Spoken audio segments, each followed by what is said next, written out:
Hi, I'm Stev and welcome to this video. Today we're going to be showing you how to enable parental controls on an iPhone. Now you might be thinking, well, how do we do that? Well, it's very simple. Just look at this phone here. We're going to show you on the screen right now where we go, how we do it, and what settings we use. So let's start by looking for the settings app. As you can see, it's here on my home screen, but if it isn't, swipe down from the middle of your screen and type in settings into this search bar here. So let's open the settings app, shall we? And once we're in there, we want to just scroll on down. Now we will stop scrolling once we see the feature known as screen time, which is just right here. So we tap on screen time and it brings us to this section here where it will bring us a lot of settings that we can alter to our liking and to our preferences. Don't worry, I know it looks overfacing, but we're going to go through it one by one. So at first we're going to select downtime and then we are going to select scheduled. Now every day, customized days and time comes up. We want to select every day and then go into time. Now what this does, it brings up our clock so that we can set a daily limit. Now as we have selected every day, so every day at the time we selected, the iPad will go into a downtime. What that means is the rest of the settings set up in this video will activate at this downtime. So we are going to set it from 7:30 at night till 7 o'clock in the morning. That way after bedtimes it can't be accessible, and we click the back arrow to go back to the other settings. Now that we're back here, we want to select app limits and add a limit. Now what this does, it brings you to this section here where we can go through all these categories, but we're going to entertainment and YouTube. Now once you click next, you will be able to set a time limit on how long they can spend on that app a day. Now I've set it to 3 hours every day. That means after 3 hours that app will no longer be accessible, and to remove it we just slide to the left and press the delete icon. The next section is always allowed. Now this will show messages, FaceTime and maps always being allowed, even during downtime. The rest are disabled. To enable one, press the plus button next to the app you want, and this will enable it during downtime.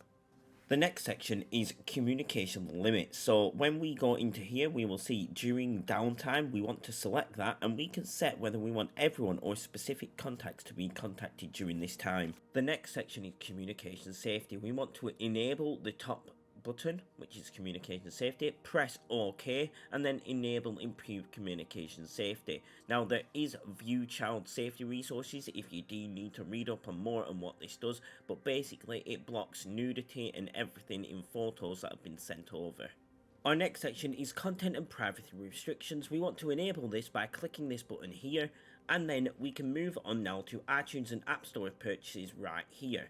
Now in here everything is set to don't allow, as you can see right here, but we're going to allow the installing of apps, but we want to make sure that always require under the require password is ticked. That way they have to put in the password, but everything else is don't allow, so there's no in-app purchases and no deleting of apps allowed.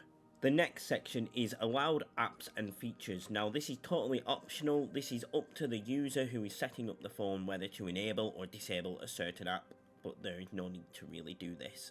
So moving on, we go into App Store, Media, Web and Games, and we can see here music, podcast, news and fitness has explicit. You can change this to clean if needed. It means no swearing. Music videos you can turn on or off. Music profiles is the same, on or off. Movies, we can set an age rating depending on the age of the child, so we can set it to UPG. TV shows, we can do the exact same as we did with movies. Books, we can make it either have swearing or clean edits of the book.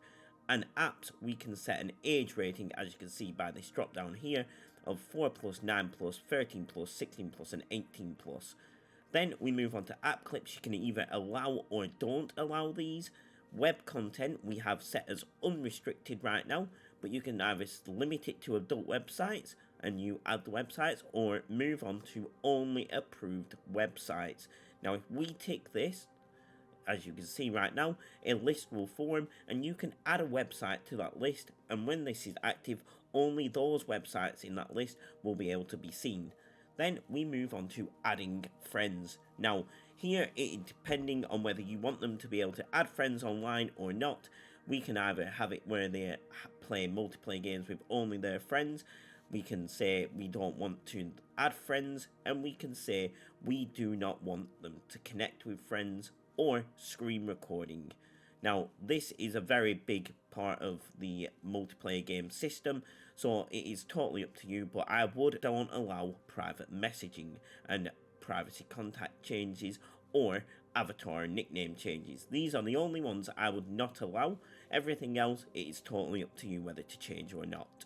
Now is intelligence and Siri. Now, once we go into here, we will see everything is allow at the minute, but we're going to go through it and don't allow some, but keep some as allow. So first up is image creation.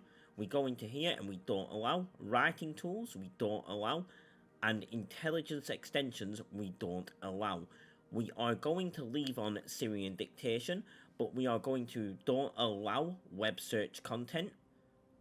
And we are going to not allow explicit language. We are going to leave math results as allow, as this could help in the Notes app and much more for homework situations. In the next batch of settings, the only one we want to change is location services. We want to don't allow changes, and then we can return to the previous menu via the back button here. So we're going to start off now going to the final lot of settings. This is the allow changes to settings. So once we set these as don't allow, there shouldn't be any changes be able to made to those settings. So we're going to go into passcode and face ID and don't allow.